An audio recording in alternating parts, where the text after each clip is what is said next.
여러분, 신약 시대가 시작된 이후에 적그리스도가 누구인가 하는 관심은 참 오랫동안 지속되어 왔습니다. 적그리스도가 누굴까요? 이미 여러 강의를 통해서 적그리스도는 로마 카톨릭이라고 설명했습니다. 오늘은 왜 로마 카톨릭이 적그리스도인지 그 이유를 미술사적인 증거로 다시 한번 확인하는 시간을 갖도록 하겠습니다. 그런데 이것은 단지 천주교만의 문제가 아닙니다.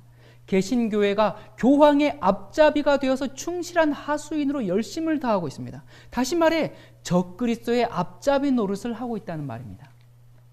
계시록에 있는 말씀 보면요, 계시록 13장 3절, 그의 머리 하나가 상하여 죽게 된 것 같더니 그 죽게 되었던 상처가 나음에 온 땅이 이상히 여겨 짐승을 따르고. 여러분, 온 땅이 이 짐승을 따릅니다.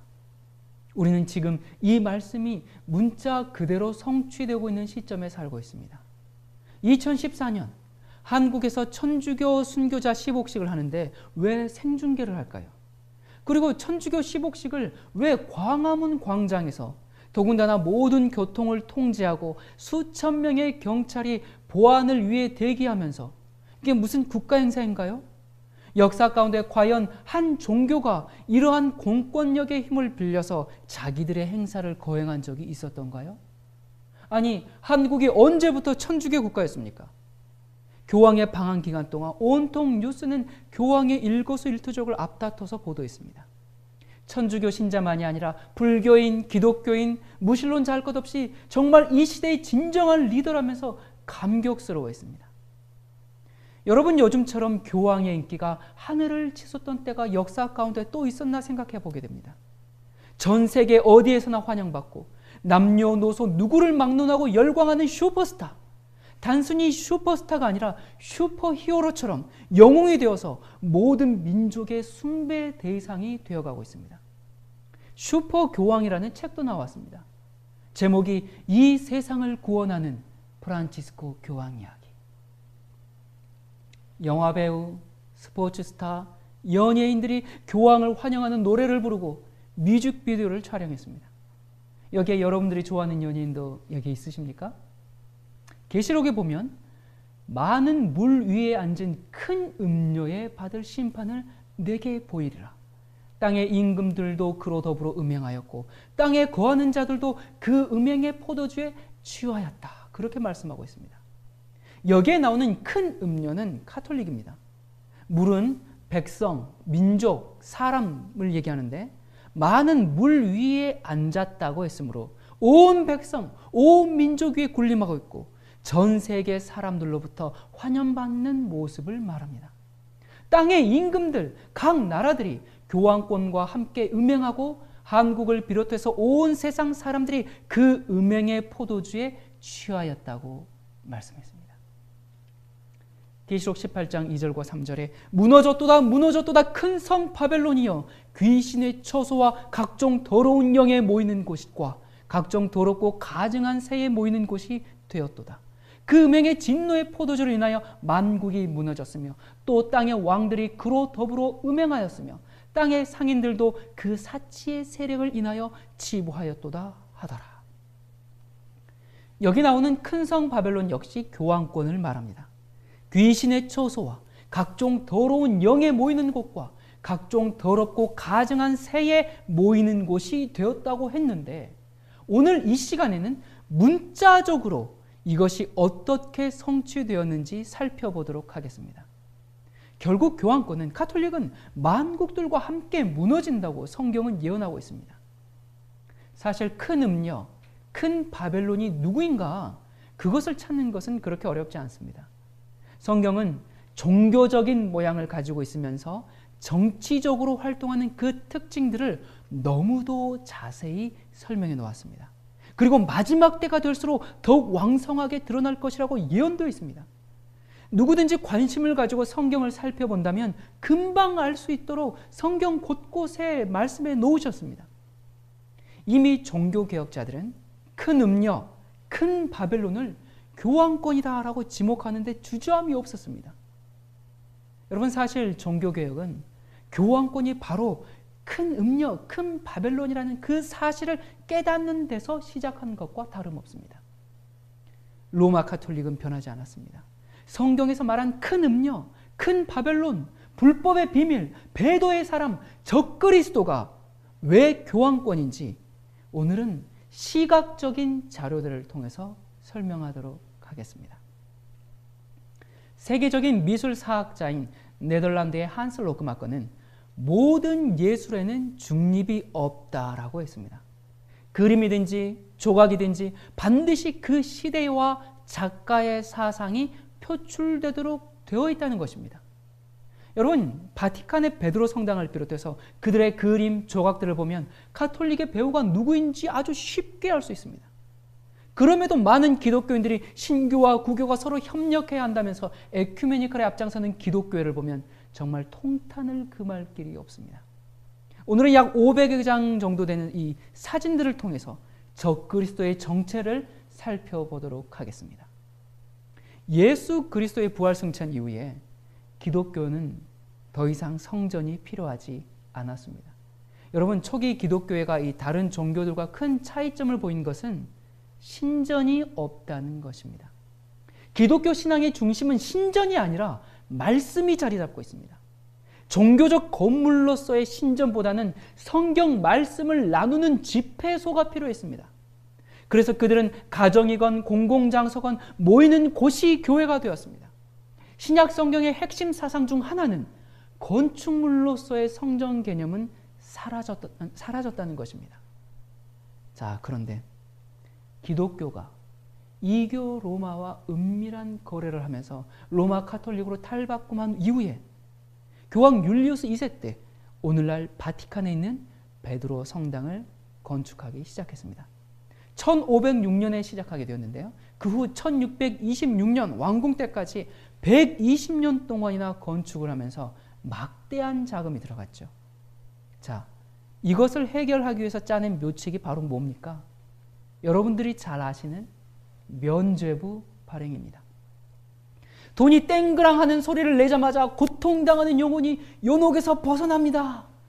그런 웃지 못할 종교 사기극인 면죄부를 팔아 지은 곳이 바로 오늘날 교황의 권좌가 있는 베드로 성당입니다. 가톨릭의 총 본부를 만들기 위해서 이 지어진 베드로 성당은 건축 과정에서부터 전혀 기독교 사상과는 반대되는 모습으로 시작했습니다. 큰 성 바벨론이여 귀신의 처소가 되었도다. 자, 뭐라고요? 귀신의 집이란 말입니다. 베드로 성당의 지하는 무덤입니다. 그것은 일종의 공동묘지죠. 무덤 위에 신전을 건축하는 것까지 이교 풍습을 가톨릭이 그대로 따르고 있는 것입니다. 여러분, 동서양을 막론하고 귀신은 무덤과 가까이 합니다. 성경에도 귀신 들린 자가 무덤 사이에 거하고 있는 기사가 나오죠. 가톨릭 본부의 지하가 무덤이라고요? 네, 그렇습니다. 이제 이 뉴스를 보면요, 교황 프란치스코가 성당 지하 무덤을 둘러보고 있는 기사를 우리가 볼 수 있습니다. 그리고 또 여기 보면 촛불을 켜놓고 귀신의 처소에서 기도하는 교황 프란치스코의 모습을 우리가 이렇게 볼 수 있습니다. 여러분, 불교에서 시신을 화장하여 나온 사리들을 아주 귀중하게 보관하듯이 가톨릭에서는 유골 숭배에 정성을 들였습니다. 트렌티 공회에서 이 유골 숭배를 교리화했습니다. 거룩한 순교자들의 거룩한 몸들을 숭배해야 한다. 하나님께서 이 몸들을 통해 사람에게 많은 축복을 내려주시기 때문이다. 여러분, 이게 어떻게 기독교의 교리입니까?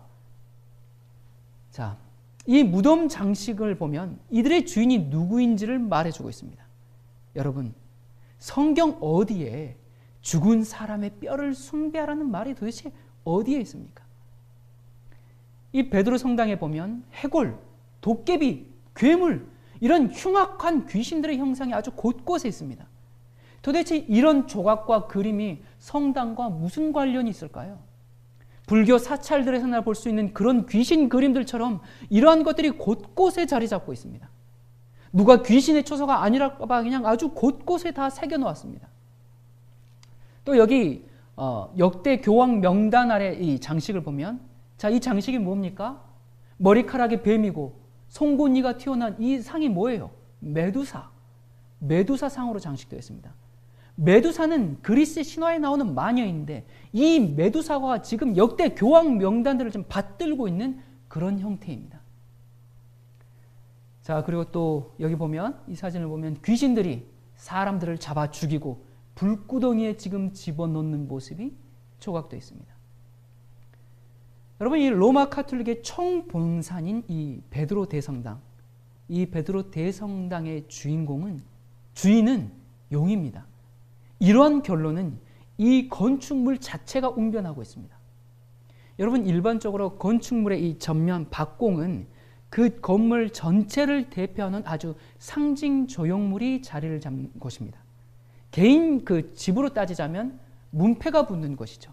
그런데 이곳에 그 문패 자리에 용이 자리를 잡고 있다면 용이 이 건물의 주인이라는 뜻이 아니겠습니까? 큰 용이 내어 쫓기니 옛뱀 곧 마귀라고도 하고 사탄이라고도 하는 온 천하를 꿰는 자라 땅으로 내어 쫓기니 그의 사자들도 저와 함께 내어 쫓기니라. 하늘에서 쫓겨나서 지금 이곳에 자리를 잡고 앉아 있는 것입니다. 베드로 성당 문을 열고 들어가면 이 베드로 성당 첫 바닥에 용 한 마리가 귀신의 집에 오신 것을 환영한다고 날개를 펼치고 있습니다. 교황 그레고리 13세의 무덤인데요. 지금 그 무덤에서 뭐가 기어나오고 있습니까? 용이 기어나오고 있습니다. 또 여기 보면요. 가운데뿐만 아니라 사방에 지금 용입니다. 여기에 보면 지금 아기 천사들은 뭘까요? 천사가 아니고 귀신들이죠. 아기 귀신들. 여러분, 무당들이 입신할 때 많은 경우에 이 동자 귀신들, 동자승이라고 하죠. 동자 귀신들을 본다고 합니다. 베드로 성당 곳곳에 바로 이런 동자승들, 동자 귀신들이 있습니다. 또 여기 보면 교황의 치마폭에서 용이 나오고 있습니다. 그리고 또 깃털 달린 뱀이 여신과 아들을 감싸고 있습니다. 자, 우리가 바티칸 하는데 이 바티칸은 바티라는 말과 칸이 합성어인데요. 그 말의 뜻은 점치는 자, 심성한 뱀 이런 의미를 가지고 있습니다. 여기 보면 교황 문장이 있죠. 그 문장 가운데 용이 있고 그 위에 또 뭐가 있습니까? 동자 귀신의 얼굴이 있습니다. 자, 또 보죠. 여기 보면 문에 용이 있죠. 또 박공과 동일한 모양의 금으로 치장된 용이 아주 곳곳에 있습니다. 그리고 여기에 교황 머리 위에 3층 관에 용과 동자 귀신이 있습니다.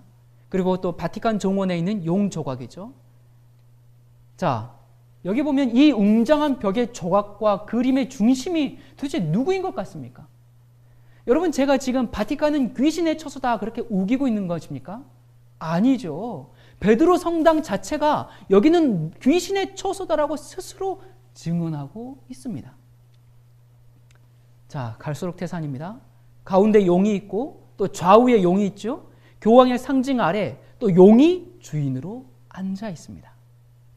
자, 여기 바티칸 성당에 로마 카톨릭에 있는 바티칸 성당의 천정 벽화인데요. 자, 여기에서 숨은 그림 11개를 한번 찾아보도록 하겠습니다. 물론 더 있겠지만 우리가 대표적으로 자, 벌써 찾으셨습니까?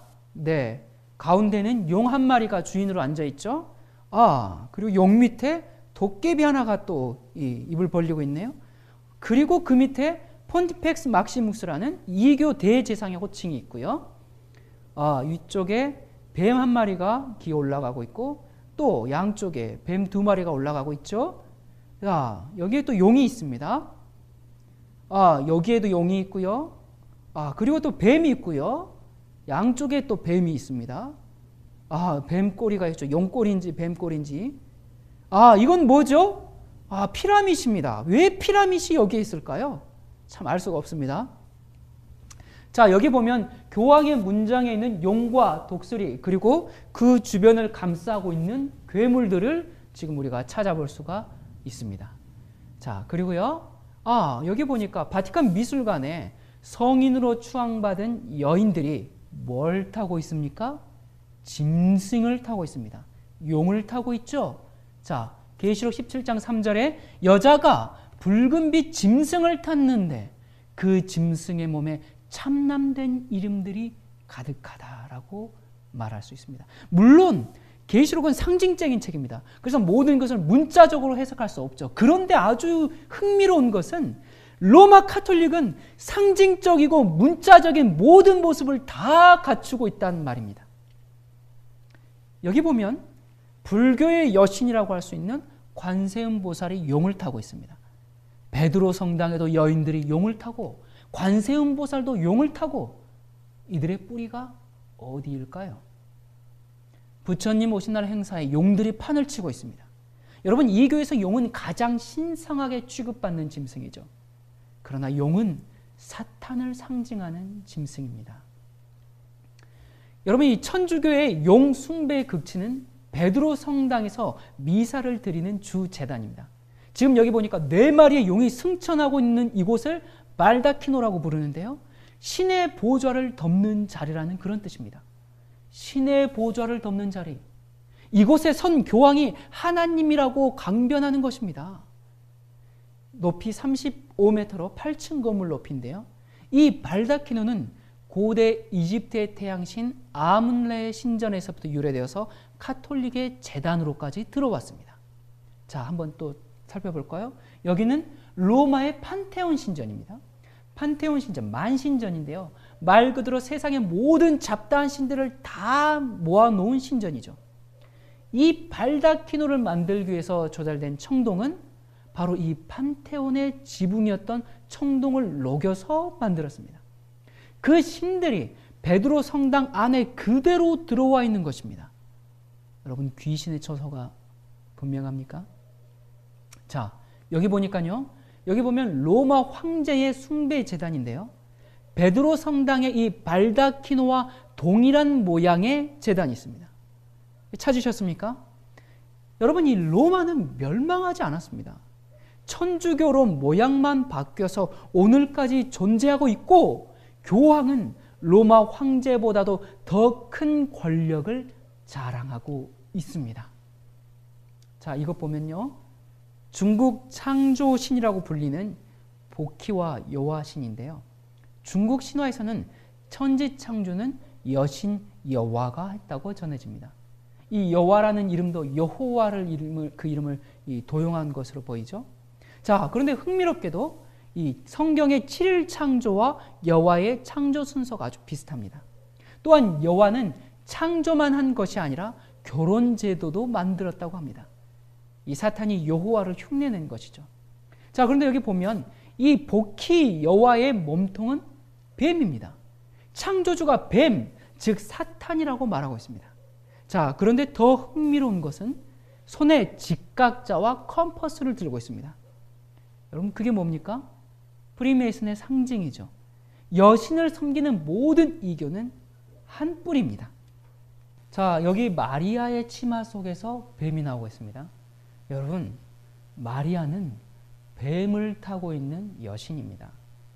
카톨릭에서는 여자의 후손이 발로 뱀의 머리를 상하게 한다고 했지 않느냐, 그렇게 항변하는데, 여러분, 말 그대로 뱀의 머리를 상하게 하는 것은 여자가 아니라 여자의 후손인 예수 그리스도이십니다. 지금 여기 보면 여신 마리아가 뱀 위에 서 있는 것은 어떠한 성경적 증거도 뒷받침되지 않을 뿐만 아니라 마리아가 뱀의 머리를 상하게 하는 그림이나 조각, 그런 것은 없고, 여기 보세요. 여신 마리아의 치마 속에서 뱀이 나오고 있는 것 뿐입니다. 말 그대로 짐승을 타고 있는 여인입니다. 여기 이집트의 신에서 뱀과 태양은 빼놓을 수가 없습니다. 특별히 이 날개 달린 태양뱀 오라에우스는 이집트의 대표 심볼입니다. 파라오 왕관에 있는 이 코브라 심벌을 여러분 한 번쯤은 본 적이 있을 것입니다. 자, 그럼 제가 여기서 엄청난 사진을 하나 보여드리겠습니다. 사실 지금까지의 자료만으로도 카톨릭의 뿌리가 어딘지 충분히 알 수 있었지만 좀 더 살펴보도록 하십시다. 여러분, 2014년 8월 교황이 한국을 방문했습니다. 그리고 광화문 광장에서 시복식이라는 행사를 했는데 그 제단의 모양이 어떻게 생겼는지 혹 기억하십니까? 여러분, 이게 뭐 같습니까? 이집트의 태양신을 그대로 본따서 만들었습니다. 여기 상단에 보면 이교 제사장이 날개 달린 태양뱀 앞에서 제사를 드리는 모습이고요. 십옥식 때 교황이 앉은 의자에도 태양을 넣었습니다. 뱀, 태양, 여신 이런 것은 이집트 문명의 뿌리에서 하나로 얽혀 있습니다. 이집트 종교는 수천 년이 지난 후에도 카톨릭을 통해서 그대로 인류에게 전수되고 있습니다.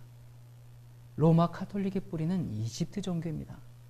우상 숭배의 본거지 이집트는 오늘날 바티칸으로 대체되었고 이집트의 파라오는 교황을 통해서 그대로 계승되었습니다. 요한계시록 18장 2절에 보면 각종 더럽고 가증한 새에 모이는 곳이 되었도다. 요한계시록은 상징적인 언어들이 많기도 하지만 지금 살펴보듯이 문자적으로 선명하게 해석됩니다. 여기 보면 새 중에 너희가 가증이 여길 것은 이것이라 곧 독수리와 솔개와 매와 올빼미와 부엉이와 박쥐니라. 자, 그런데 베드로 성당에는 새들의 형상이 많이 조각되어 있습니다. 그런데 또 그곳에서 발견되는 새들의 형상들은 하나같이 하나님께서 성경을 통해서 가증한 새들이라고 말씀하신 그런 새들입니다. 자, 여러분, 이 송과체, 제3의 눈이라고 불리는 이 송과체라고 혹시 들어보셨습니까? 솔방울샘이라고 불리죠. 바티칸 종원에는 지구에서 가장 큰 솔방울이 세워져 있습니다. 바티칸 내부 곳곳에도 솔방울이 있고 교황의 지팡이에도 솔방울이 박혀 있습니다. 아니, 솔방울이 뭐길래 이런 우상을 곳곳에 둔 것일까요? 자, 그런데 흥미로운 것은 교황의 지팡이뿐만 아니라 이집트의 신 오시리스의 지팡이에도 솔방울이 박혀 있습니다. 또 바카스 신의 지팡이에도 솔방울이 달려 있습니다. 아니, 글쎄 솔방울상 디자인이 멋있어서 그렇게 했을까요? 자, 여기 보면요. 고대 수메르 신화에서부터 부처의 머리가 다 솔방울 모양입니다. 힌두교, 이집트 신화, 그리스 신화, 로마 신화, 천주교, 이슬람, 마야 문명 거의 모든 종교에서 이 솔방울에 대한 숭배가 이루어지고 있습니다. 아니, 도대체 솔방울이 뭐길래? 뭘까요? 여기 보면 뇌의 한 중간에 콩알만한 송과체라는 것이 있습니다. 이 소나무 열매 모양처럼 생겼다고 해서 송과체 또는 솔방울샘이라고 불리는데요. 이 송과체가 하는 역할은 인체에서 아주 중요한 멜라토닌 호르몬을 생성하는 기관입니다. 여러분, 멜라토닌은 사람의 생체 리듬을 유지하는 아주 중요한 역할을 하죠. 그러니까 낮이 되면 일어나고 밤이 되면 졸리고 계절의 변화에 따라서 또 체온을 조절하고 그런 역할을 하는 것입니다. 이 멜라토닌이 잘 분비되지 않으면 불면증, 우울증 그런 병에 걸려서 이 정신신경계통의 질환이 따르고요. 또 외국에 갔을 때 시차 적응을 하게 해주는 것도 바로 이 멜라토닌의 역할입니다. 물론 이것 외에 더 많은 역할을 할 것이라는 추측은 무성하지만 아직 과학적으로 이 송과체의 신비를 다 밝혀내지는 못했습니다. 그런데 이 송과체를 해부학적으로는 송과체 또 솔방울샘이라고 부르지만 모든 종교에서는 제3의 눈이라고 부릅니다. 중국에서는 천목, 하늘의 눈이라고 부르고요. 인도에서는 아즈나 차크라라고 부릅니다. 또 종교들뿐만 아니라 요가, 단전, 기체조, 명상, 뉴에이지 이런 데서도 바로 이 제3의 눈을 얻기 위한 수행을 합니다. 명상을 통해서 제3의 눈인 이 송과체를 활성화시키면 인간이 3차원의 현실 세계에서 벗어나서 신들과 접촉을 하고 신통력을 얻고 미래를 예견하고 텔레파시로 대화하고 시간 여행을 한다고 그렇게 믿습니다. 이 제3의 눈은 영들의 세계와 접촉하는 문. 그래서 모든 종교에서 바로 이 송과체에 대한 숭배가 이루어지고 있습니다. 자, 이 송과체에서 직선으로 뻗어나오면 바로 이 양미간의 중심 부위입니다. 이 눈은, 이 제3의 눈은 눈썹 사이 움푹 들어간 이 미간 부분에 있는데요. 불교나 힌두교를 보면 눈썹 사이에 빨간 점을 그려 넣거나 보석 모양의 유리를 박아 넣은 것을 볼 수 있는데요. 그것이 바로 제3의 눈입니다. 이 나는 생각한다, 고로 나는 존재한다 라는 말을 남긴 철학자 데카르트는 제3의 눈인 이 송과체를 영혼이 깃드는 자리, 육체와 정신이 만나는 자리라고 했습니다. 이처럼 뇌의 깊숙한 곳에 박혀있는 이 송과체가 고대로부터 동서양을 막론하고 모든 종교, 각종 문헌, 철학자들에게 언급되었다는 것은 흥미로운 일이 아닙니까?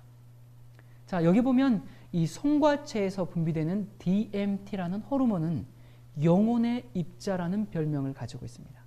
모든 동식물에도 있는데요, 이 호르몬이요. 아마존에서는 식물에서 추출한 이 DMT를 액체로 만들어서 주스를 통해 영적인 지침을 받는다고 합니다. DMT 분자 구조로 이 모양을 만들어서 목걸이를 만든 모습이죠. 우리가 눈 수술하는 것을 개안 수술한다고 그렇게 얘기하지 않습니까? 그렇게 하는 것처럼 이 뇌에 있는 송과체를 활성화시켜서 제3의 눈을 여는 것을 개안한다고 표현합니다. 다른 말로 표현하면 명상을 통하여 해탈에 이르는 것입니다.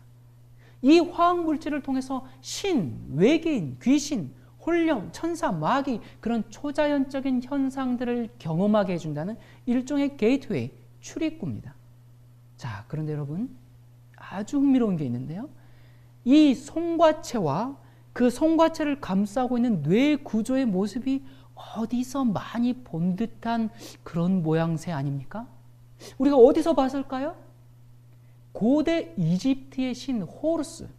호루스의 눈은 오늘날까지 일루미나티나 프리메이슨들이 즐겨 사용하는 심벌 중에 하나입니다. 그런데 아주 흥미로운 것은 이 호루스의 눈을 어떻게 디자인했는가? 바로 뇌의 송과체의 모습을 그대로 본따서 만들었습니다. 이 고대 이집트인들이 해부학을 통해서 만들었는지 아니면 사탄의 지시로 만들었는지는 몰라도 송과체를 감싸고 있는 뇌 모양 그대로 호루스의 눈을 탄생시켰습니다. 이 호루스의 눈이라고 칭하는 제3의 눈, 잘 알다시피 1달러짜리 그 지폐 뒤에도 있는 이 All Seeing Eye, 전시안, 바로 이것도 다 송과체에서 나온 제3의 눈이죠. 신과 교접하는 곳, 우주와 소통하는 곳, 명상과 참선을 통해서 이곳을 발달시키면 소위 말하는 해탈의 경지에 이른다고 그렇게 주장하고 있죠. 뉴에이지의 표현대로라면 송과체가 잠에서 깨어나면 스스로 신의 주의를 찾게 되는 것입니다. 온갖 이방 종교들이 바로 이 송과체를 제3의 눈을 개안시키기 위해서 오늘도 수련하고 있습니다. 자, 여기 보면 이 사람들이 들고 있는 것은 이 강남스타일이라는 노래를 부른 싸이의 앨범을 들고 환호하고 있습니다. 앨범 디자인이 All Seeing Eye, 전시안입니다. 송과체입니다. 제3의 눈입니다. 그리고 아래 외국 가수의 이 메이크업도 호루스의 눈을 그대로 표상한 것이죠. 여러분, 이렇게 요즘 대중문화 속에서 이런 심벌들은 아주 쉽게 발견할 수 있습니다. 온 세계가 지금 사탄에게 제물로 바쳐지고 있는 것입니다. 우리 주변에 이 뉴에이즘 명상들이 널려 있기 때문에 송과체를 개안하려고 하는 사람들이 굉장히 많습니다. 수련을 하고 명상을 하고 채널링을 하고 그래서 송과체를 개안할 수 있도록 도와주는 사람들이 있는데 그런 사람들은 일종의 영매들이죠. 그런데 영매라는 말을 안 쓰고 가이드라고 그렇게 표현합니다.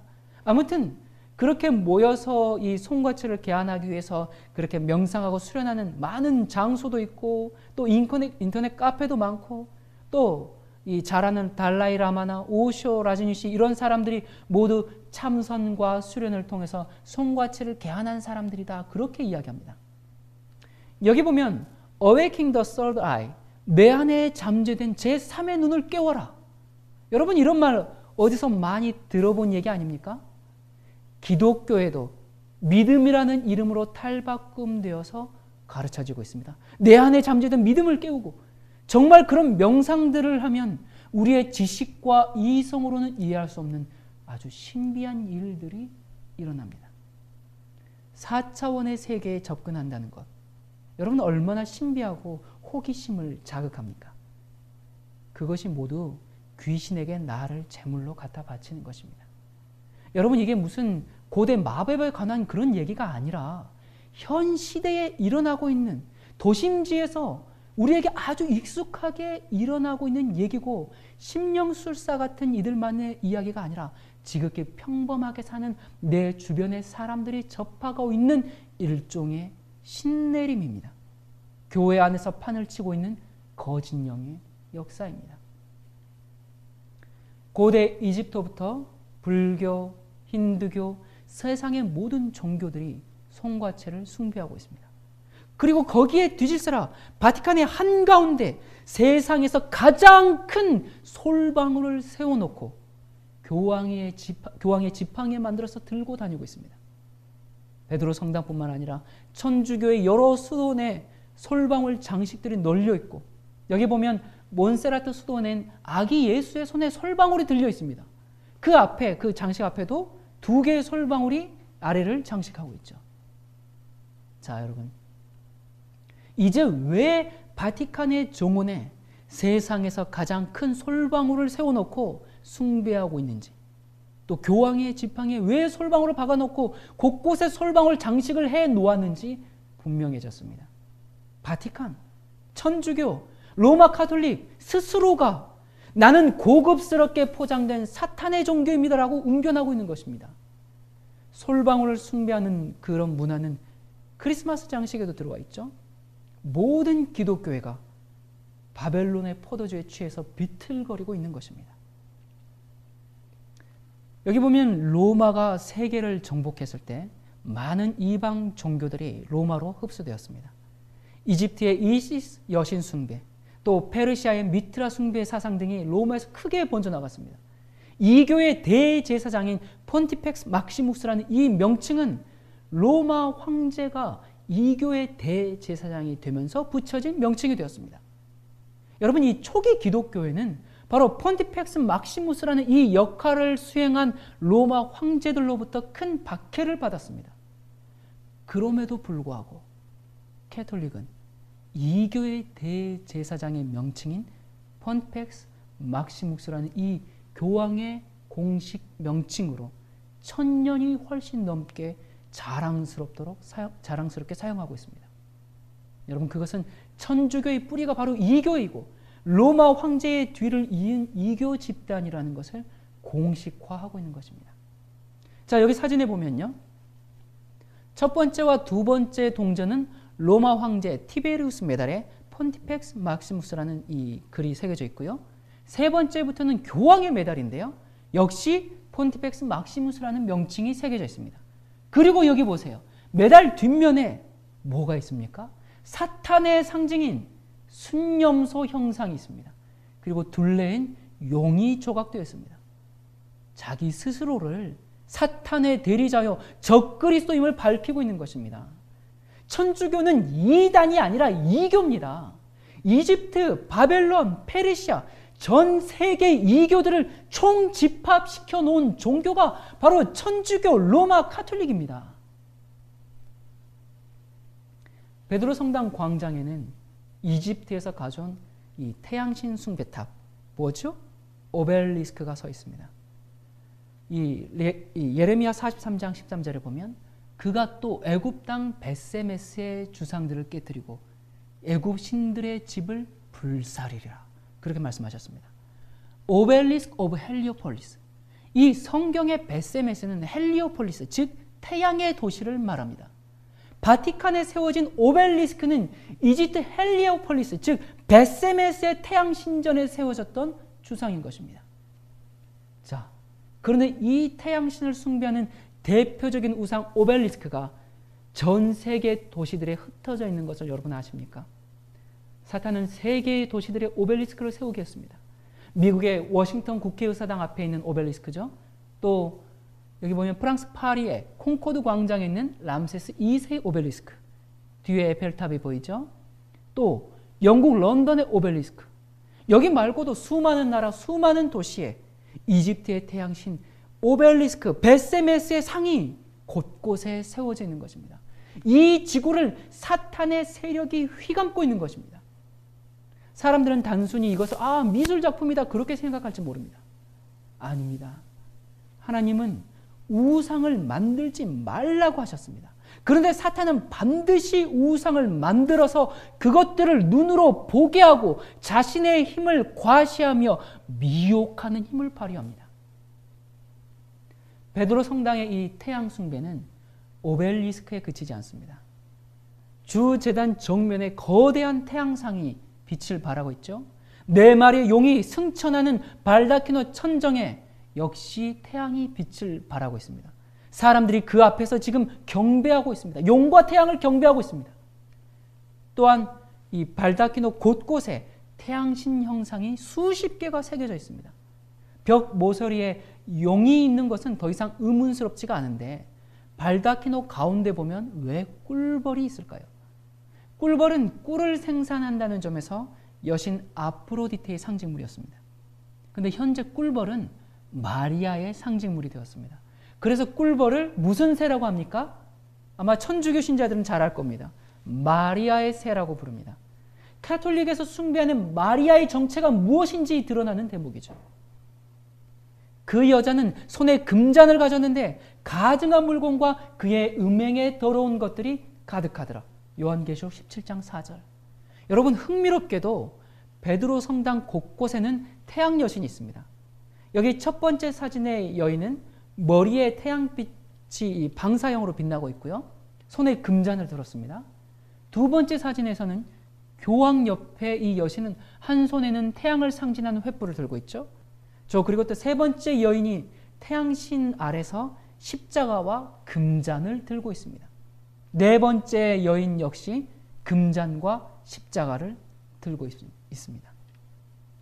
자, 여기 교황의 메달들을 보면 더욱 확인하게 되는데요. 교황의 얼굴이 있는 부분은 폰티펙스 막시무스라는 이교 대제사장 직책이 적혀 있고요. 뒷면에는 한결같이 뭐예요? 손에 금잔을 든 여인들이 있습니다. 여러분, 이 금잔 안에 무엇이 들어있죠? 태양입니다. 성경은 여인이 든 금잔에 가증한 물건과 음행에 더러운 것들이 가득하다고 말하고 있습니다. 요한계시록 17장에서 음녀는 세상을 음행의 포도주로 취하게 하는 세력으로 묘사되었습니다. 그래서 음녀의 손에 든 잔에는 음행의 더러운 것들이 가득 담겨 있습니다. 태양을 숭배하는, 우상을 숭배하는, 하나님 대신 피조물을 숭배하는, 겉으로는 하나님을 섬기는 것 같지만 뒤로는 태양신을 숭배하는 가증하고 더러운 것들이 담겨 있습니다. 교황 레오 12세의 메달 뒷면에는 심지어 온 세계는 그녀의 보좌이다 라고 스스로 계시록에서 언급한 음녀라고 시인하고 있습니다. 여러분, 성경에서 말하는 음녀는 하나님의 진리를 버리고 세속과 우상 숭배의 교리에 물든 타락한 교회를 말하고 또한 문자 그대로 여신 숭배와도 밀접한 관련이 있습니다. 가톨릭에서는 마리아라는 여신을 숭배하고 있습니다. 그 음녀가 교회의 주인이 되어 있습니다. 자, 여기 보니까 손에 금잔을 가졌는데 라고 말씀하셨죠? 이 금잔에는 가증한 물건과 그의 음행에 더러운 것들이 가득하다고 성경은 말하고 있습니다. 지금 여기 교황이 금잔을 들고 있습니다. 마리아도 금잔을 들었습니다. 금잔의 종류도 한두 가지가 아니네요. 손에 금잔을 들고 머리엔 태양의 후광이 비치고 있는 이 여신 마리아. 그리고 그 옆에 사진은 금잔을 든 여신 키르케. 키르케는 태양의 신 헬리오스의 딸입니다. 이 잔에 든 술을 마시면 돼지로 변하는 마법이 있죠. 여러분, 오늘날 개신교회가 교황권의 음행의 포도주에 취해서 정신을 잃고 비틀거리며 진리와 거짓을 구분하지 못하는 돼지 같은 지경에 이르렀습니다. 서양에서는 지금도 남자가 여자의 육체의 정신을 빼앗겼을 때 키르케에게 홀렸다 그런 표현을 씁니다. 오늘날 기독교회는 키르케에게 홀렸습니다. 겉으로 보이는 장식들의 화려함, 성전 건축에 들어가는 값비싼 대리석과 기구들, 음향기기를 판매하는 세운성가의 VIP 고객은 교회라고 합니다. 그런 대형 교회를 침을 흘리면서 바라보는 목회자들, 교황권이 이 교회에서 가져온 교리를 그대로 믿고 있고 교황의 말에 환호하는 지금의 기독교는 음녀에게 홀린 상태입니다. 정말 마법처럼 홀려서 그녀를 따르고 있습니다. 이 마법에서 깨어나야 합니다. 역대 교황들이 서로 뒤질세라 자신의 메달 뒤에 금잔을 든 태양 여신을 새겨놓았습니다. 자, 이 태양 여신들의 모습 어디서 많이 본 것 같지 않습니까? 네, 많이 보았죠? 그렇습니다.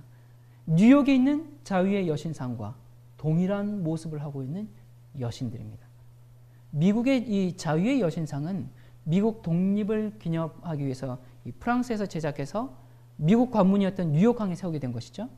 이 일을 주도한 세력이 프리메이슨이다. 그런 것은 아마 그 여신상의 하단에 새겨진 명문에도 잘 나타나 있습니다.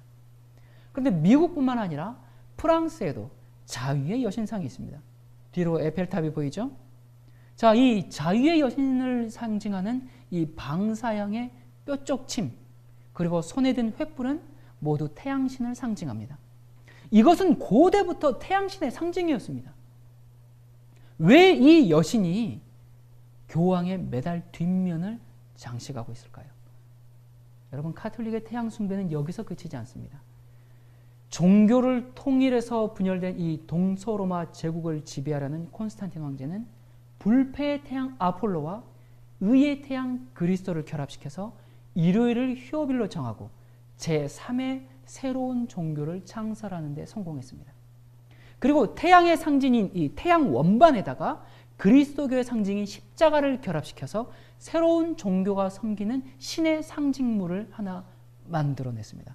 그것이 바로 현재 천주교회가 자랑하는 성체 현시대.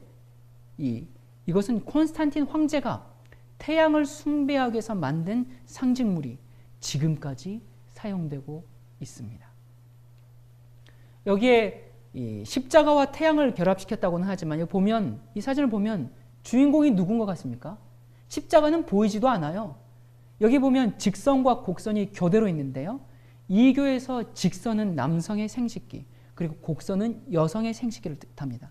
즉 다산의 상징으로 많이 사용됩니다. 여기 미사의 떡에 보면 IHS라는 글씨가 새겨져 있습니다. 이시스, 호루스, 셋. 이 세 신들은 이집트 신들의 이름입니다. 가운데 이 금색 메달 한번 자세히 보십시오. 이 자세히 보면 IHS 글자에 뭐가 있습니까?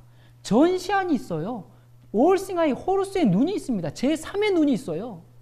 IHS를 예수 그리스도의 이름의 약자다 그렇게 이렇게 항변하지만 여러분, 이 IHS를 본격적으로 사용하기 시작한 사람이 누군지 아십니까? 바로 개신교 박멸을 위해서 제수잇을 창설한 이그나티우스 로요라입니다. 여기 미사의 떡이 둥근 것은 이 태양을 상징합니다.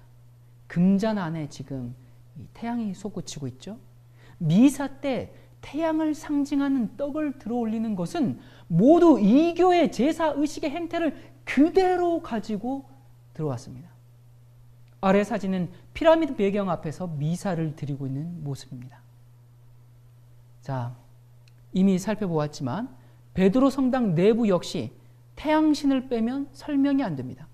자, 여기 이 모양이 비슷한 이 두 개의 신전이 있습니다. 하나는 로마의 판테온 신전이고요. 하나는 베드로 대성당입니다.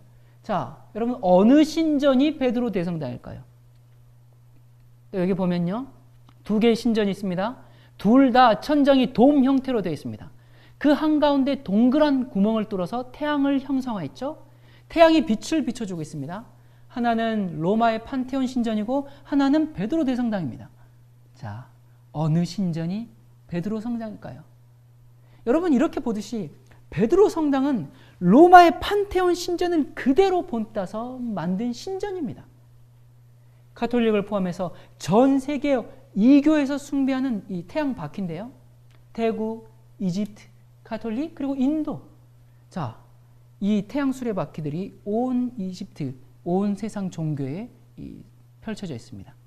여러분, 세상에서 가장 큰 태양바퀴, 태양 수레바퀴가 어디에 있는지 아십니까? 세상에서 가장 큰 태양바퀴가 바로 바티칸 광장에 있습니다. 베드로 성당은 태양신에게 바쳐지기 위해서 건축한 신전입니다. 태양 수레바퀴 한가운데 바로 베세메스의 주상 오벨리스크를 심어 놓아서 해시계의 역할까지 감당하면서 태양에게 영광을 돌리고 있습니다. 여러분, 여기는 성당이 아니라 신전입니다. 여기 주 제단 앞에 거대한 태양상 앞에서 미사를 드리고 있죠. 지구에서 가장 잘 완성된 태양 신전이 바로 바티칸에 있는 베드로 성당입니다. 구약 성경 전체에서 요하께 가장 큰 죄는 가증한 산당에서 제사를 드리는 것이었습니다. 하나님께서는 산당을 헐어버리고 주상들을 깨뜨리고 우상들을 찍어버리라고 수차례 반복하셨습니다. 그런데 바티칸에 하나님을 경배한다고 하면서 가증한 산당을 세워놨습니다. 이곳에 하나님의 심판이 임할 것입니다. 이 태양 숭배의 가장 큰 기만은 뭘까요? 태양을 숭배하고 있으면서도 알지 못하는, 마치 엘리야 시대에 바알이 하나님인 줄 알고 섬기며 경배했던 것처럼 오늘날도 동일합니다. 가톨릭의 태양을 숭배하는 날을 기독교 안에 들여와서 대부분의 개신교회를 취하게 만든 태양의 날, 썬데이, 주일이라고 여러분이 부르는 바로 그날은 태양신을 숭배하던 날이 옷만 받고 있고 교회 안에 들어온 것입니다. 여러분, 제가 이 모든 걸 하나하나 다 설명하자면 정말 많은 시간이 필요하기 때문에 이렇게 간략히 언급하고 넘어가도록 하겠습니다. 더 연구해야 할 것은 이제 여러분의 몫입니다. 참고로 여러분이 예수님의 탄생일로 알고 있는 크리스마스가 태양신의 생일이라는 것쯤은 상식으로 알고 계시죠? 여러분, 이 태양신의 생일을 가톨릭이 예수님의 탄생일로 탈바꿈시켜서 전 세계가 그날을 숭배하고 있습니다. 가톨릭은 하나의 종교가 아니라 이미 전 세계를 이끌어가고 있는 글로벌 파워입니다. 여기 보면 바티칸에 있는 이 시스틴 성당, 거기에 미켈란젤로가 그린 천정 벽화는 아마 여러분이 한 번 이상은 보셨을 정도로 아주 유명한 그림이죠. 이 그림을 여러분들이 많이 보았을 텐데, 아담의 창조, 이 천정화. 여기 보면 천장에 그려진 그림들 중에서 가장 유명한 것이 바로 아담의 창조일 건데요. 이 아담의 창조, 이 그림 주변에 무슨 그림이 있는 줄 아십니까? 7명의 선지자가 있습니다. 이사야, 예레미야, 스가랴, 요엘, 다니엘, 에스겔, 요나, 그리고 5명의 여인들이 그려져 있습니다. 여러분, 그런데 아십니까? 이 여인들은 놀랍게도 모두 무당들입니다. 에르트리아, 리비아, 쿠마에, 페르시아, 델포이. 이곳은 이들 무당들의 출신지입니다. 여러분, 이곳은 우상 숭배가 심하고 신전이 유명한 곳들입니다. 이들은 전혀 성경에 나오는 인물들이 아니죠. 성경은 무당에 대해서 아주 단호하게 말씀하고 있습니다. 너는 무당을 살려두지 말지니라. 그 아들이나 딸을 불 가운데로 지나가게 하는 자나, 복술자나, 기륭을 말하는 자나, 요술하는 자나, 무당이나 진언자나, 신접자나, 박수나 초혼자를 너희 중에 용납하지 말라. 여러분, 성경은 무당을 살려두지 말라고 요구하고 있습니다. 왜요? 사탄과 접하는 자들이기 때문에. 그런데 바티칸은, 베드로 성당은, 교황권은, 가톨릭은 무당을 선지자들의 반열에 올려놓고 성당, 아니 그 산당에, 베드로 산당에, 베드로 신전에 무당을 그려놓았습니다. 바티칸이 누구의 집 같습니까? 여러분, 아직도 하나님의 성전이라고 생각하십니까? 로마 가톨릭은 이단이 아니라 이교입니다. 하나님께서 그토록 가증스럽게 여기면서 헐어버리라고 했던 그 이교 우상 숭배의 총복합체가 바티칸입니다. 요즘 어떤 사람들이 단군의 목을 자르는 뭐 그러한 사람들이 있는데, 정말 제대로 하려면 바티칸의 성 베드로 성당을 찍어버리고 헐어버려야죠. 자, 여러분, 여기 보면요, 교황 클레멘트 14세가 바티칸에 이 박물관을 세웠는데요. 그곳에는 로마 신화를 대표하는 신들과 로마 황제들의 조각상을 전시해 놓았습니다. 더군다나 그곳은 판테온 신전을 축소한 형태로 박물관을 만들어 놓았습니다. 아니, 교황이 로마 신들의 조각상들을 모아둔 신전을 건립했다고요? 예! 자, 여기 보니까 청동으로 만든 헤라클레스가 몽둥이와 사자 가죽을 들고 있습니다. 또 교황이 이 로마 신들의 조각상을 모으는 아주 고상한 취미가 있는 것 같죠. 여러분, 이 신전이 카톨릭의 성지 바티칸에 있습니다. 그들이 무엇을 섬기는지 아주 보여주는 단편적인 예입니다. 요한계시록에 음녀가 등장합니다.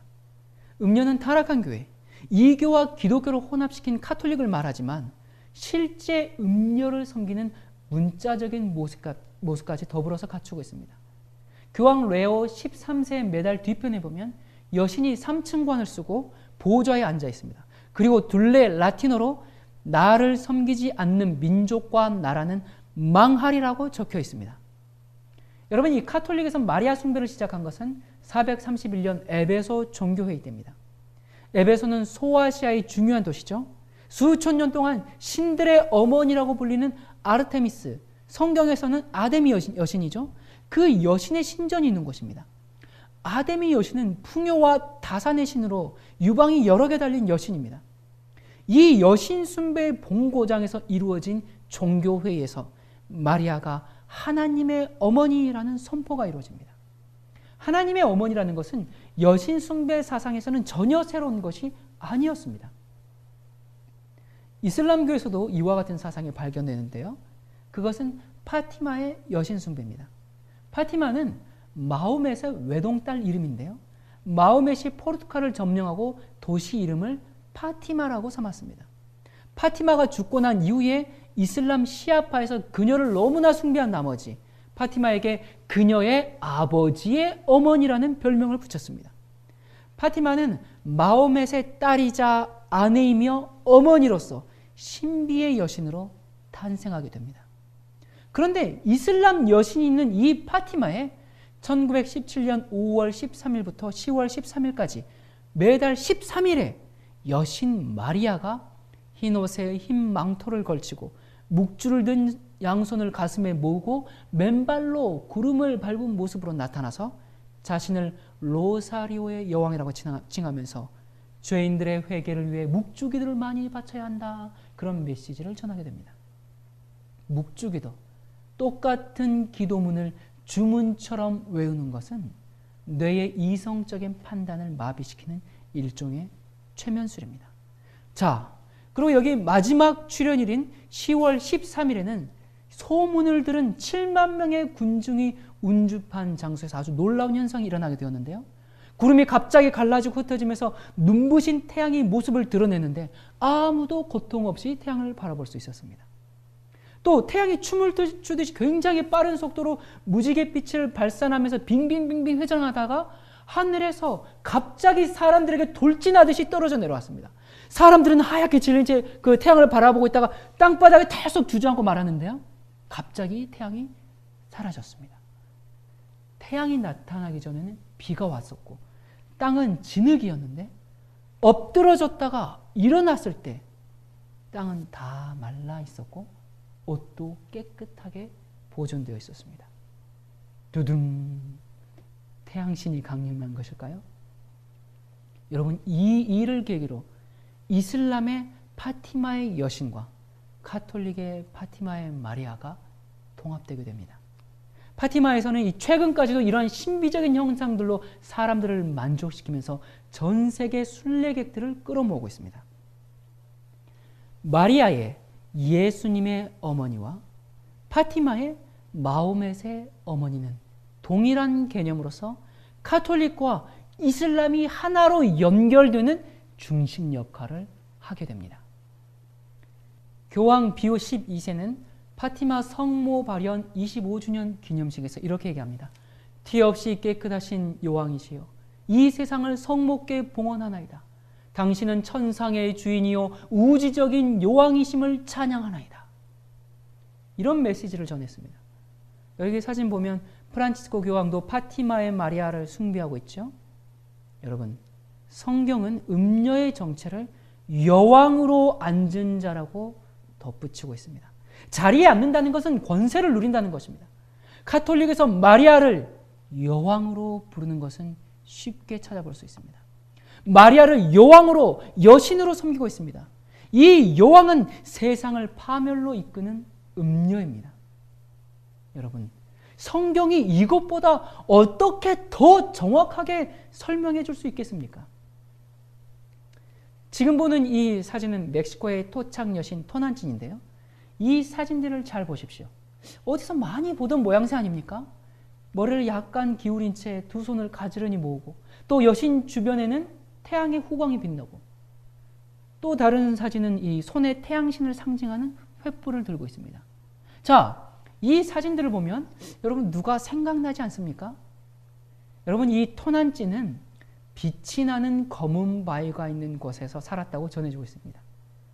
앞에서 봤던 파티마처럼 이곳에 성모 마리아가 4차례나 나타나서 교회를 지으라고 계시해서 멕시코의 토착 여신 토난찐과 카톨릭의 여신 마리아가 혼합되어서 그 유명한 과달루페 마리아가 탄생하게 됩니다. 자, 그러면 어떻게 합쳐졌는지 사진으로 확인해 보십시다. 자, 여기 보면 누가 성모고 누가 토난찐입니까? 가운데 사진만 마리아고 양쪽은 토난찐입니다. 토난찐을 바치고 있던 괴물과 양쪽 모퉁이 괴물들이 사람으로 바뀐 것 말고는 차이가 없습니다. 여러분, 이런 걸 짝퉁 마리아라고 해야 될지 표절이라고 해야 될지 잘 모르겠습니다. 이쯤 되면 10억 카톨릭 신자들은 나는 그래도 이교 여신을 섬기겠다라고 하든지, 아니면 온갖 혼합 종교의 집합체인 바벨론에서 나와야 합니다. 여기 프랑스의 샤르트르 이 대성당의 건축에도 이와 비슷한 전설이 내려오고 있습니다. 샤르트르의 이 성당의 마리아상이 검은 성모자상인데요. 왜 그런가? 이 지역의 토착 여신이 검은 여신이었기 때문에 그렇습니다. 폴란드 체스토초바의 동정녀, 스페인 몬세라테의 동정녀, 다 마찬가지로 검은 여신이라는 같은 배경을 가지고 있습니다. 다 거기서 유래된 것입니다. 자, 그런데 이 검은 여신 숭배의 기원은 이집트의 이시스 여신으로부터 유래합니다. 그녀는 동정녀, 아이를 아는 여신, 하늘 여왕, 뱀과 함께 등장하고, 마리아는 이시스의 특징들을 많이 공유하고 있습니다. 이름만 마리아로 바뀌었을 뿐입니다. 이시스 여신은 스스로 이렇게 말합니다. 자신에 대해서 태초에 여신이 있었다. 나는 만물의 친어머니이며 모든 원소의 여주인이자 통치자이며 온갖 세상의 첫 자손이며 신성한 힘의 우두머리며 지옥에 있는 모든 것의 여왕이며 이시스 여왕이라고 부른다. 나는 처음이요 나중이다. 나는 경배받는 자이며 경멸받는 자이다. 나는 매춘부이며 신성한 존재이다. 여러분, 성경은 마지막 시대에 크게 일어날 종교적 세력을 음녀라고 말하고 있습니다. 종교, 정치, 경제를 다스리는 이 음녀는 상징적이면서도 또한 문자적인 음녀, 여신을 말하고 있습니다.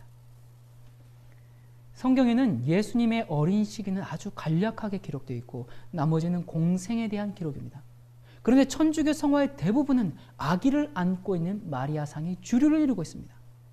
뿐만 아니라 이런 그림에는 아기 예수는 발가벗은 모양으로 어머니 품에 의지할 수밖에 없는 젖먹이로 그려져 있고, 어머니는 위험에 찬 모습으로 그려져 있습니다.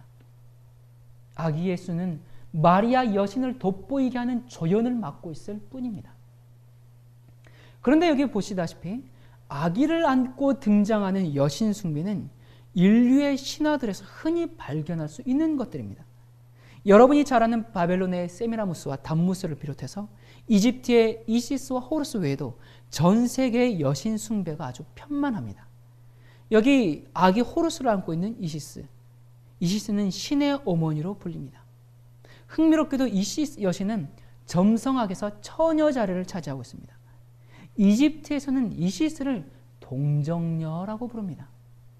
여러분, 성모 마리아가 어디서 베껴왔는지 알겠습니까? 짝퉁도 이런 짝퉁이 없습니다. 여러분, 마리아의 문제는 여기서 그치지 않습니다.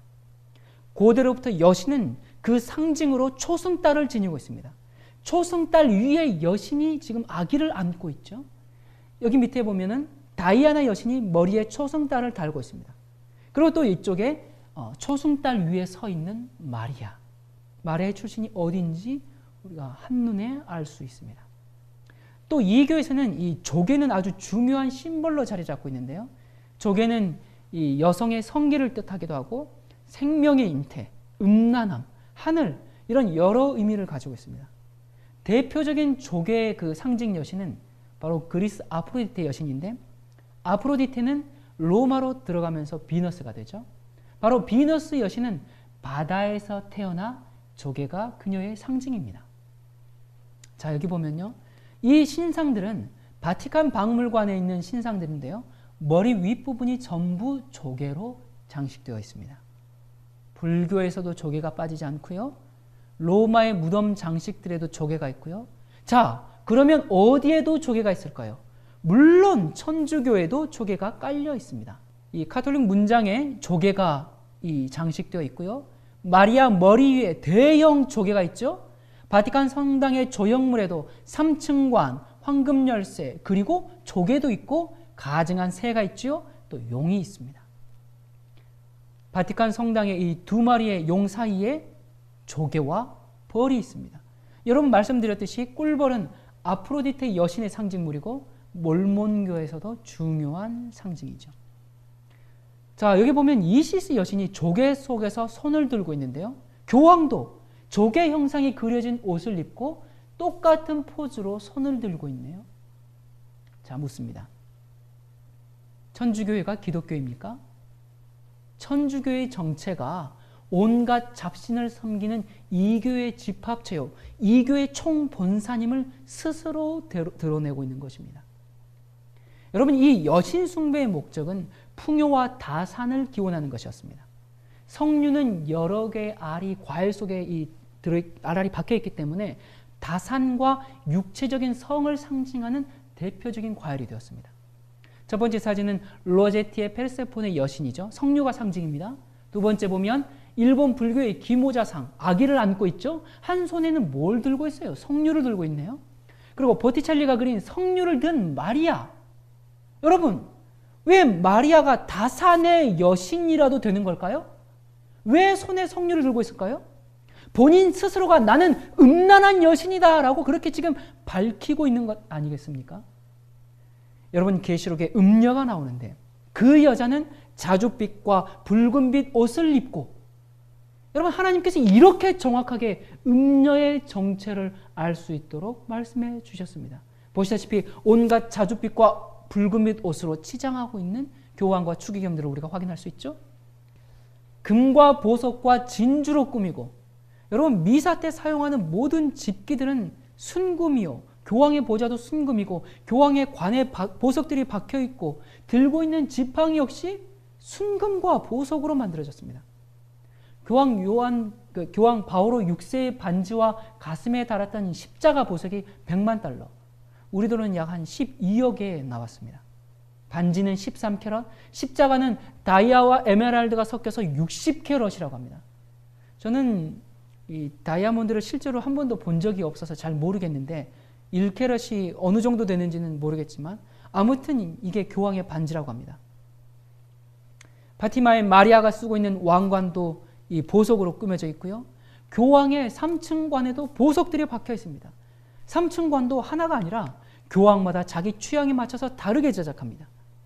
또 미사 때 사용하는 잔인데요. 와우, 500개의 다이아몬드가 박혀 있습니다. 상황이 이런데 교황이 한국에 왔을 때 가장 작은 차를 타겠다고 했습니다. 사람들은 그는 겸손하며 가난한 자들의 친구다. 쇼죠. 연기를 아주 잘하는 훌륭한 배우죠. 더 황당한 사진을 보여드리겠습니다. 금과 보석과 진주를 얼마나 사랑했는지 성자라고 하는 미라들에게 범벅을 해놓았습니다. 세상의 모든 재물이 그들의 것이기 때문에 아까울 게 없겠죠. 남아도는 게 금은 보석일 테니까. 그 음행의 진노의 포도주를 인하여 만국이 무너졌으며 또 땅의 왕들이 그로 더불어 음행하였으며, 여러분, 프랑스에서는 성당을 노트르담이라고 부르는데요. 이는 성모에게 바친 성당이라는 뜻입니다. 이 성당에 있는 조각들을 보십시오. 뭐 같습니까? 사탄이 도시를 내려다보고 있지 않습니까? 마리아에게 바쳐진 성당이라는 그 이름대로 이 성당의 주인이 누군지를 말해주고 있습니다. 자, 여기 첫 번째 사진은 현재 카톨릭에서 사용하고 있는 레지오 마리아, 마리아 군대라고 하죠. 그 기도문의 표지입니다. 마리아가 지구 위에 우뚝 서서 세계를 다스리는 모습이고요. 뱀이 지구를 지금 감싸고 있습니다. 오른쪽 상단에 로마 군단의 표식이 있고요. 아래는 로마 군인들이 있습니다. 이 카톨릭은 과거 세계를 지배한 로마 제국 시대를 다시 회복하고자 하는 갈망을 가지고 있습니다. 자, 그리고 두 번째, 세 번째는 마리아의 망토 안에 만국이 들어있습니다. 두 번째 이 상단에 보면 마치 재림하는 예수님처럼 착각할 만큼 그렇게 그려놨어요. 그런 모습이에요. 그런데 예수님이 아니라 마리아입니다. 마리아는 카톨릭의 중심일 뿐만 아니라 전 세계를 자기의 치마폭 안에 흡수하려는 듯이 마리아의 망토 안에 만국 사람들을 품고 있습니다. 카톨릭의 마리아 숭배는 세계 모든 종교 통합과 더 나아가 정치, 경제를 그녀의 세력 안에 넣고자 하는 의도를 그대로 보여주고 있습니다. 마리아 숭배로 변신한 여신 숭배 사상은 모든 종교 통합을 추구하고자 하는 종교 혼합주의입니다. 모든 것을 마리아에게, 저는 온전히 당신의 것입니다. 교황 요한 바오로 2세가 강조한 좌우명이 Totus tus ego sum, 저는 온전히 당신의 것입니다. 모든 것을 마리아에게라는 것입니다. 카톨릭 신앙의 중심은 그들의 여신 마리아에게로 귀결됩니다. 자, 여러분, 개신교 이야기를 좀 해볼까요? 1994년 개신교와 카톨릭의 교회 일치 공동선언이 있었습니다. 그 이후에 개신교회는 카톨릭을 하나 둘 따라하기 시작했습니다. 그 중 하나가 십자가에 천으로 된 휘장을 M자로 걸치는 장식인데요. 마리아 십자가라고도 불립니다. 그것은 마리아가 예수님과 같은 구세주고 중보자라는 카톨릭 사상의 표현입니다. 이 카톨릭에서 이 사순절에는 십자가에 마리아를 상징하는 M자형으로 보라색 청의 휘장을 걸치고요. 부활절에는 하얀 천으로 M자 모양의 휘장을 십자가에 걸칩니다. 여러분, 단순히 시각적 효과를 나타내기 위한 것이 아니고 마리아에 대한 로마 카톨릭의 구원신앙이 표현되어 있는 것입니다. 자, 그러면 왼쪽의 사진들은 전부 카톨릭과 교회 연합을 추구하는 개신교입니다. 이름만 들어도 알만한 대형교회죠. 글쎄 이들이 의도적으로 마리아 십자가를 단위에 놓은 건지 아니면 어찌 하다보다 그렇게 된 건지는 모르겠습니다. 여러분들이 판단하시기 바랍니다. 여러분, 제가 지금 여러분들에게 설명하고 보여드릴 것이 너무 많다 보니까 굉장히 빨리 지금 돌진하고 있는데요. 아마 잘 따라오고 계시리라고 생각합니다. 자, 여기 보면 삼손이 무너뜨린 신전이 다곤 신전입니다. 다곤 제사장들은 물고기 모양의 옷을 걸쳐 있는데요. 교황이 물고기 입의 모자와 물고기 비늘 같은 옷을 입고 손에 향로를 든 모습이 영락없는 다곤 제사장입니다. 사탄이 이 세상을 자신의 제물로 삼고 사람들을 지금 눈멀게 하고 있는 것입니다. 이사야서와 계시록의 말씀에서 보다시피 하나님은 그룹 천사들 사이에 좌정하시고 흰 보좌 위에 앉으십니다. 그룹 사이에 계신 이스라엘 하나님 만군의 여호와여, 주는 천하 만국의 유일하신 하나님이시라. 주께서 천지를 조성하셨나이다.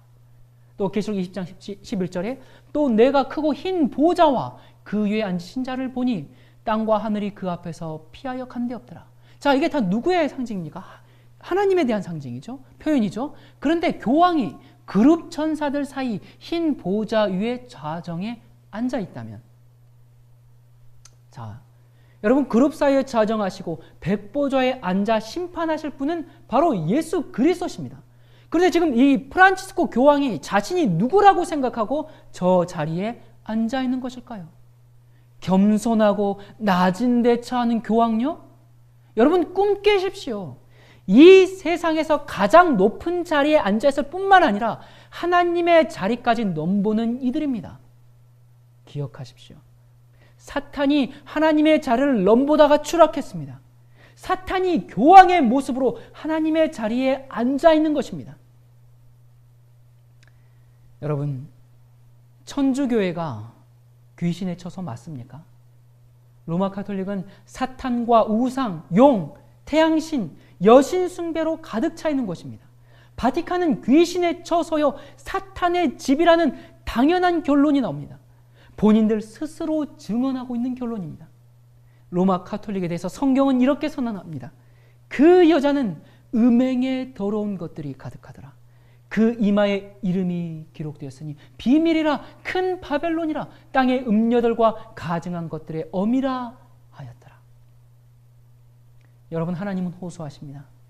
또 내가 들으니 하늘로서 다른 음성이 나서 가로되 내 백성아 거기서 나와 그의 죄에 참여하지 말고 그의 받을 재앙들을 받지 말라. 그 죄는 하늘에 사무쳤으며 하나님은 그의 불의한 일을 기억하신지라. 내 백성아 거기서 나와 그의 죄에 참여하지 말고 그의 받을 재앙을 받지 말라고 하나님께서 호소하십니다. 로마 가톨릭 교리로는 어느 누구도 구원받을 수 없습니다. 왜냐하면 그 교리는 하나님께서 그토록 가증스럽게 여기는 각종 우상 숭배와 미신으로 짜인 교리이기 때문에 그렇습니다. 여러분, 이것이 가톨릭만의 이야기라면 마음이 덜 착잡하겠습니다. 현대 개신교회가 길을 잃고 방황하고 있습니다. 개신교회가 교황을 맞이하기 위해서 손을 들고 환영하는 것은 그 음행의 포도주에 취했기 때문에 분별을 못하는 상황이 이른 것입니다. 개신교인을 자처하는 후손들이 어찌 이토록 취해서 비틀거리고 있단 말입니까? 오늘날 기독교는 키르케에게 홀렸습니다. 교황권이 이 교회에서 가져온 교리를 그대로 믿고 있고 교황의 말에 환호는 지금의 기독교는 음녀에게 홀린 상태입니다. 정말 마법처럼 홀려서 그녀를 따르고 있습니다. 이 마법에서 깨어나야 합니다. 이사야의 예언이 저희에게 이루었으니 일렀으되 너희가 듣기는 들어도 깨닫지 못할 것이요 보기는 보아도 알지 못하리라. 이 예언이 오늘날 현대 기독교에 성취되고 있습니다. 바티칸은 적그리스도의 본부고 사탄은 가톨릭을 통해서 세계를 지배하고 있습니다. 짐승의 폐 환란이 곧 임하는데 그것은 가톨릭과 개신교가 손을 잡고 하나님의 참 백성을 핍박하는 일입니다. 여러분, 믿을 수 없다고요? 지금 세상을 보십시오. 모든 종교가 로마 천주교의 아래로 교황의 최상권을 인정하면서 연합하고 있습니다. 이러한 때에 우리는 어떻게 해야 할까요? 하나님의 말씀대로 살고자 하는 그리스도인들은 바벨론에서 나와야 합니다. 천주교회로부터 물려받은 비진리와 이교의 교리를 버려야 합니다. 가짜 복음을 가르치고 있는 가짜 교회에서 나와야 합니다. 바벨론의 죄악에 동참해서는 안 됩니다. 계속 바벨론에 머문다면 바벨론의 가르침에 취하여 정신을 못 차리고 음녀에 받을 심판에 동참하게 될 것입니다. 인류 역사의 때는 얼마 남지 않았습니다. 교황이 지금은 평화의 사도요 이 시대의 진정한 리더인 듯이 세상을 속이고 있지만 곧 자신의 정체를 드러낼 시간이 얼마 남지 않았습니다. 개신교회는 교황의 충실한 딸들이 되어서 신실한 그리스도인들을 색출하여 잡아 죽이는 종교 암흑 시대가 곧 도래할 것입니다. 말씀으로 껴있지 않으면 그날은 여러분들에게 도적같이 임할 것입니다. 준비가 되어 있지 않았다면 무방비 상태로 당하고 말 것입니다. 여러분의 영혼을 팔아 넘기게 될 것입니다. 여러분, 얼마나 두려운 일입니까? 그러나 두려워하지 마십시오. 여러분이 진짜 그리스도인으로 살고 싶은 소원이 있고 진리를 찾고자 하는 열망이 있다면 성령께서 여러분과 함께 하실 것입니다. 깊은 회개와 회심의 경험으로 여러분을 인도하실 것입니다. 진정으로 거듭나게 하시고 하나님의 전신갑주로 무장하게 하실 것입니다. 부디 더 늦기 전에 성경의 진리대로 예수님의 말씀대로 사는 것을 삶의 가장 중요한 우선순위로 놓으시기 바랍니다. 하나님의 때가 얼마 남지 않았습니다. 다가올 대환란에서 하나님을 위한 충성된 증인 되시기를 간절히 기도합니다.